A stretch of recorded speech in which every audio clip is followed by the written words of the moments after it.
our little small kitchen area. Today I'm cooking salmon, shrimp, and green beans. What I do have is rapeseed oil, turmeric. Doesn't make a difference as long as it's organic. Cayenne pepper. If you notice, cayenne pepper is used even when you're sick. They'll put some in your homemade organic syrups and stuff like that, or drinks to help boost your immune system. And allspices and pepper. I don't have the ground pepper that I can blend up myself. And of course, my apple cider vinegar Bragg. You see how the residue is at the bottom? You should never not use this. You should always make sure it's closed.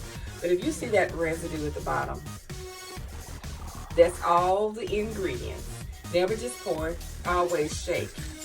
Shake it so it can blend back up each time you use it. Because anytime you have a residue at the bottom, you're not getting all the nutrients that you need in the apple cider vinegar. So you want to shake, shake, shake as fast as you can. Okay, what I normally do, is pour maybe 2 tablespoons of apple cider vinegar, or depending on what size thing. So I'm going to use 4 ounces today because I got shrimp, and I'm using 4 ounces today, I believe. Yeah, I have shrimp, so it's 4 ounces. I got shrimp and salmon. And what I normally do is I allow it to marinate off in there because it's a seasoning itself, and it's good for you. And you can, once you add your seasoning and stuff, what it does, I add it in my apple cider vinegar, and I add it in my shrimp. You can let it marinate and you add your seasonings and so forth.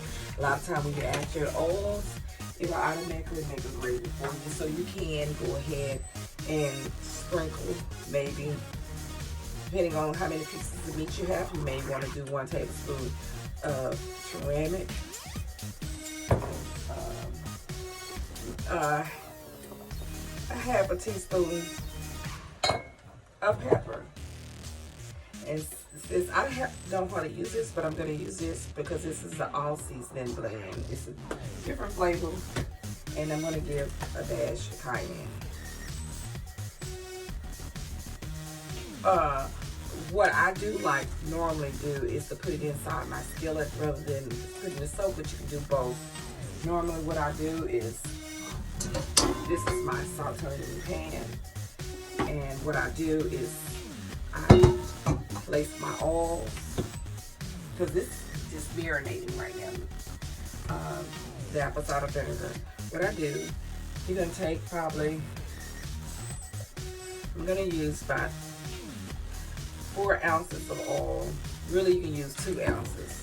But since I'm doing a lot of shrimp and I'm doing seafood too, I'm going to put 2 ounces of oil in here. So I have 3 pieces of meat. I'm going to put 2 ounces of oil. And I always make sure my pan is coated all the way around evenly, so it won't have no reason to stick in the pan. Even though you have the oil, it's perfect. And what I do is I go back and I spread dashes of seasoning, my cayenne, my organic turmeric. I just put maybe 2 or 3 splashes in there, and my new seasoning. You want to add parsley on yourself, that's fine. And pepper. You want to add salt, it's not necessary because vinegar is salty by itself. But if you want to sprinkle, you may say that I may have used a half of each one of those ingredients. And I'm going to get this hot boiling water over here. I'm going to place this skillet on here so the oil can warm.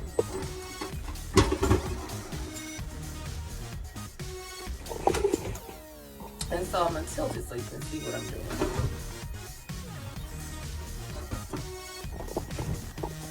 And so I always try to close my bottles back up and put it back up. My oils, get things out of the way. I can always reach back up there later to get it.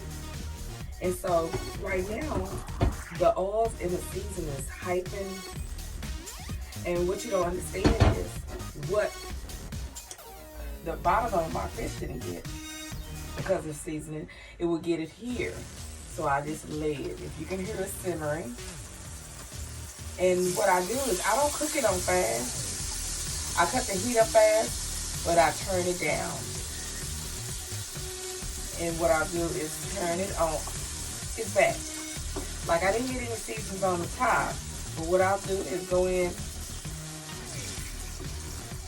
That vinegar itself is going to make a gravy on its own. And I cut it on medium. And what I'll do while it's cooking is this. I'm letting it simmer and on medium. The shrimp, I'll do the same thing. It's sitting while the salmon is cooking. And over here, I have a different skillet. I have this is for my green beans. And I'm gonna boil maybe 1 or 2 potatoes. And then I'm gonna show you at the end of the presentation, I'll post a picture of how to dish cake. But I wanted to let you know how I use my vinegar. Now vinegar, you really don't need them but 2 tablespoons per 2 tablespoons the most for a family of 1 to 3 people, you know, and it'll get the job done. When you dilute your water, my suggestion is to do it 1 or 2 tablespoons per 60 ounces of water. So, or whatever you mix it up, make sure it's more water. It doesn't make a difference about the dilution because the chemicals that's in it or the nature that's in it, that apple, is enough. Believe it or not, no matter how much you dilute it, you're still getting the properties in your body. So always remember that. Remember, you want to be careful about your teeth enamel because they can't thin your enamel. So if you're going to have a strong dose of it, never drink it straight. I know a lot of people have been doing that and they think that's the healthiest way. No, it's like a counter reaction. You messed up your enamel. And that's a lot of acid going in at one time, especially if you're not doing a lot of water intake. And sometimes you can think you got enough water intake. And how you find out that you got enough water intake is that you go to your doctor and ask them to see if your body levels are normal for water intake. Because believe it or not, where somebody can drink a gallon every day, they can drink 2 gallons every day, their body's a flush abnormal. Where someone else, they can't do no more than 60 ounces or 40 ounces because they have water retention. So you want to always remember, if you don't see an endocrinologist, because they are good at that, or a metabolism endocrinologist, or a regular endocrinologist, or your regular medical doctor, they can tell you, they can run tests on you for you and let you know what is your water intake and if your kidneys and liver and everything is functioning properly, your body, digestive system, your bowel system, because all of it is affected by it. And so you want to be cautious when you're drinking a lot of water and what you're intaking for apple cider vinegar. Now you can reduce the apple cider vinegar down to 1 teaspoon and try gradually, but start out first on it. It may be too potent from you, and you'll notice yourself going to the bathroom. It'll start cleansing out your system. If it does not cleanse your system immediately that next day or that same day, then that means that you don't have enough fluids in your body. That's just point blank. Or it could be that you have other issues that you're not aware of. Those are tips for you. But I know when I first started, it started cleansing my system. But being repetitive is how I started incorporating the apple cider vinegar off skin in my meals. Now, when you're doing salty foods, you do not eat salt. Unless you just have low sodium and you need it, then you can add your salt in there. Because believe it or not, some people have low sodium because their medicines is drawing out the sodium. So even though apple cider vinegar is kind of bitter taste like, they still should add salt to their diet to meet at that, or their doctor may say, hey, you need to take 2 tablespoons or a pill that to get that sodium level up. But if you are not sure, it's best to go to your medical doctor and ask them what's your sodium, because sometimes people have too high sodium. So if you have high sodium, do not add salt in any of your meals, nor through the apple cider vinegar. So hopefully these are some tips I gave you, but at the end of the video, I will share the meal. I'll have a picture posted. Y'all have a great day. Have a Bragg's apple cider vinegar day. This salmon made of gravy. You can see it looks like gravy. So what I'll be doing is placing the shrimp inside of here that I had soaking. But what I'll do is add red peppers, and I might add red peppers and yellow peppers. I might, just to give it a colory look.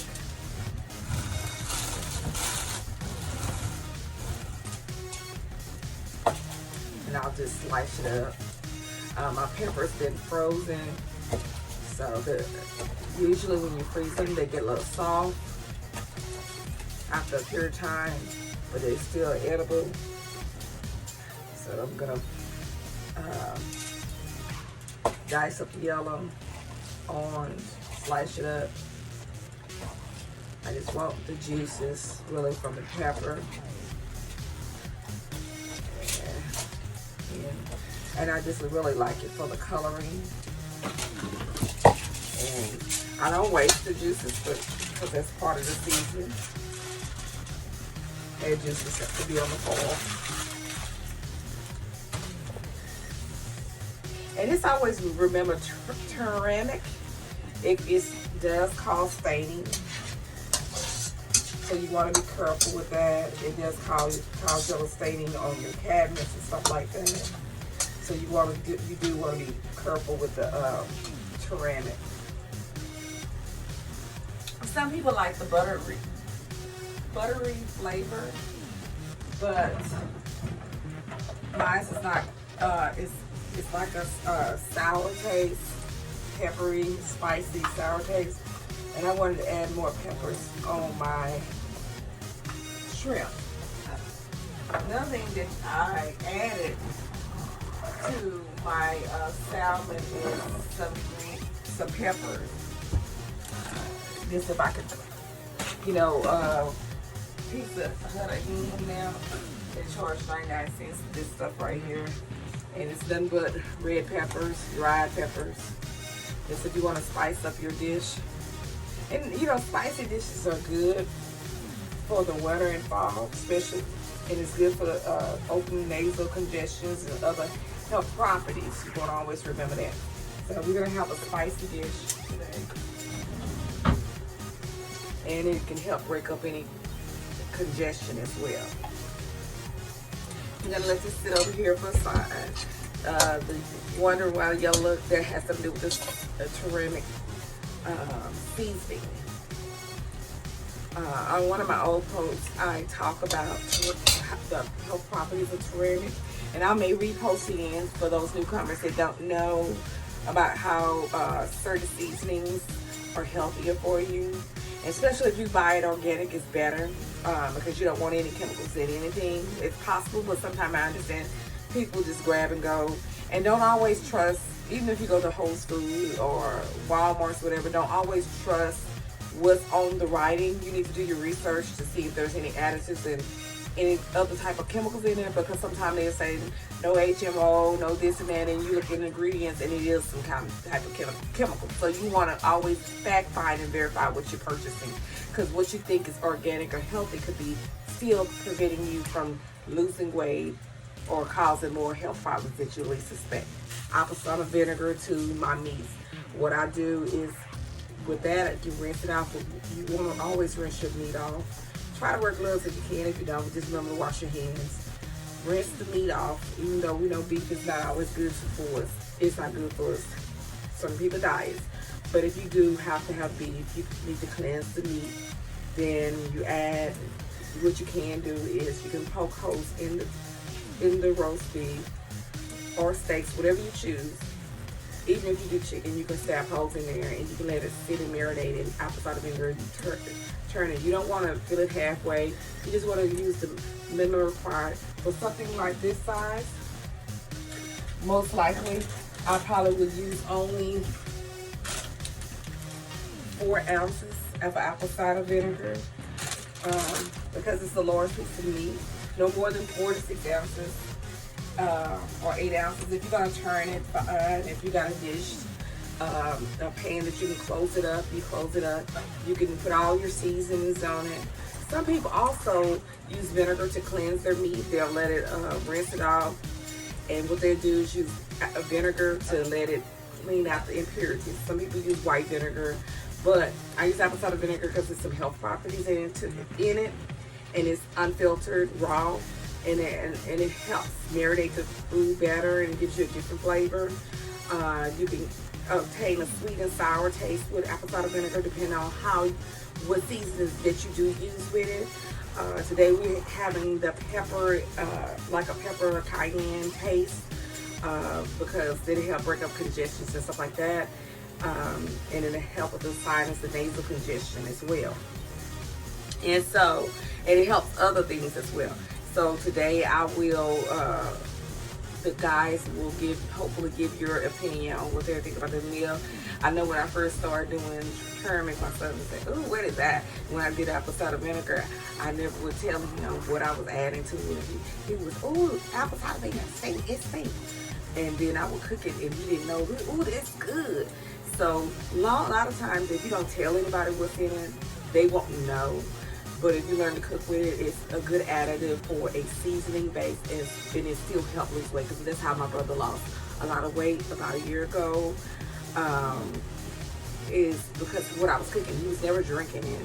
And something about men's metabolism, it appears to be much better than our metabolism. And he dropped those pounds quick, but then he did have a digestive problem, not with apple cider vinegar, and then he lost more than what he was supposed to. So then he turned back around and this year was in the hospital for like 3 or 4 months, in and out of the hospital, and they would just feed him anything, and he picked up a whole lot of weight. So I have to monitor his food and see when I'm not around, he'll eat anything, and so when I'm around, the weight comes back off, because we've learned that those pounds matter. It'll trigger your diabetes, it'll trigger your hypertension, it'll throw your whole insides off balance. It'll mess with your kidneys and liver when your weight is fluctuating back and forth. So learning what is the minimum for your weight, knowing that even though I'm 5'2", between 5'2" and 5'3", I'm considered obese. And one while I was, they have different levels. They're acute obese and different other levels. And so people don't understand, yeah, my arms might be looking little, my legs might be looking, but if that waistline and that back or upper part is not where it's supposed to be, you're considered obese if you over those pounds now. No matter how small your rear end is, if you got anybody fat on you, it can tilt the scale to say, hey, you're overweight. Based on my health, I'm considered overweight. I'm not obese anymore, but I am overweight, and I have came out of the obese level. And the thing is, maintain, and it's easy to slip back in. I dropped down to 151 in September, and all of a sudden I found myself getting sick a lot. Then I ended up in the 157, 158, 159 range. It fluctuates. So taking care of your body has a lot to do with how your body functions, and whether I live or die or don't say anything else about my health, I'm going to let you know that waistline has a lot to do with heart disease. And I come from a family history of heart disease. I've had one heart attack, so I want you to be aware mine was my weight gain, metabolism, dealing with the hormones, even though it wasn't food related. But my metabolism, my hormone level for what women's supposed to go through was not where it's supposed to be. I was as an adolescent, as in an adult body. And so I won't suffer menopause, even though I'm 52. And so I just want you to know that I won't suffer because of the illnesses that I have affected my adrenal gland disease, moving one signal down to the next, which is your kidneys. And so anytime you have a kidney disruption where signals not coming from the adrenal gland to your kidneys, then you're going to have a hormone issues more likely. They do have diagnosis for men that are affected by it as well. And if you see someone with a round moon face, you just want them to go get checked out for Cushing's disease to make sure that they do not have either any type of thyroid or Cushing's disease, because a lot of times when you see people that have a hump in their back or have upper weight gain, it's usually not hereditary. There means there's some underlying health problems that no one went further to find out why is it that I'm unproportionate in certain areas of my body. And being young, you don't know that. A lot of people, even adults, are ignorant about it. They just think, oh, all our family like that. But then you look at your history of your family and the death rate, the illness rate, then you have to understand it's deeper than what you realize. It's not always food related. Sometimes it's other things that's going on that does not have anything to do with you, and it just happened to be in your DNA. And it's just that you got to learn how to eat what's according to your DNA, not what your taste bud want. A lot of times we won't eat certain things, and we may need that, but our body don't need the stuff that we actually like. And where somebody else can eat and grub and eat, and it's for them. So just keep in mind that sometimes you have to change your whole way of eating from what you've been doing just to stay alive. You know, life is not promised to us, so you want to take all this information I have and start changing your lifetime, because even though you may feel like you're giving up because it's out of control, just remember, every time you change that little one alternate of your life, it expands a little bit further. When you start changing, making food lifestyle changing, you might can't exercise, you might get exhausted, tired because of other illness, or you just exerted because of the weight. Just remember, change your lifestyle. Take the breads out, take the pastas out.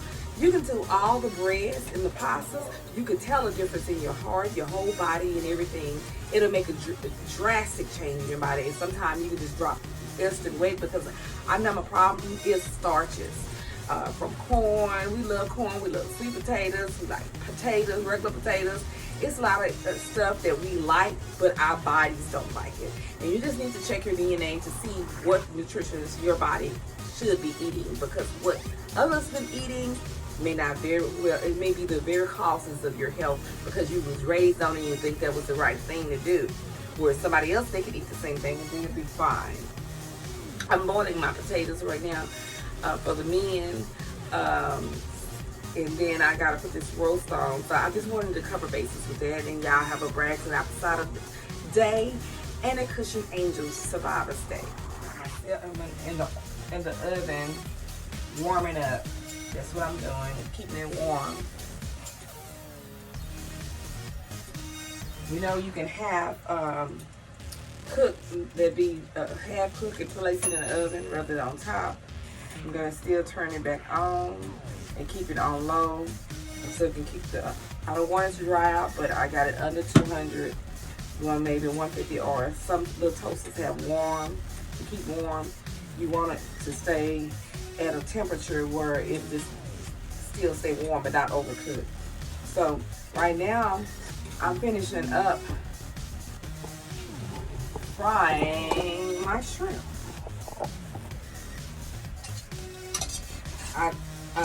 The sauces have been sitting here and the juice has been sitting here.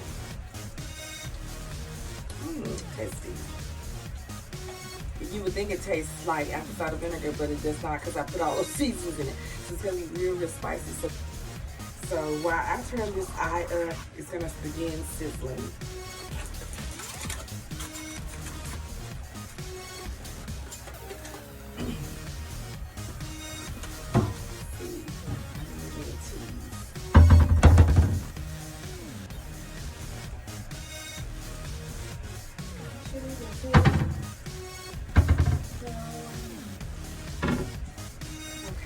It's beginning to bubble now. Finally bubble. I see one bubble in there. See how I have bell peppers in there.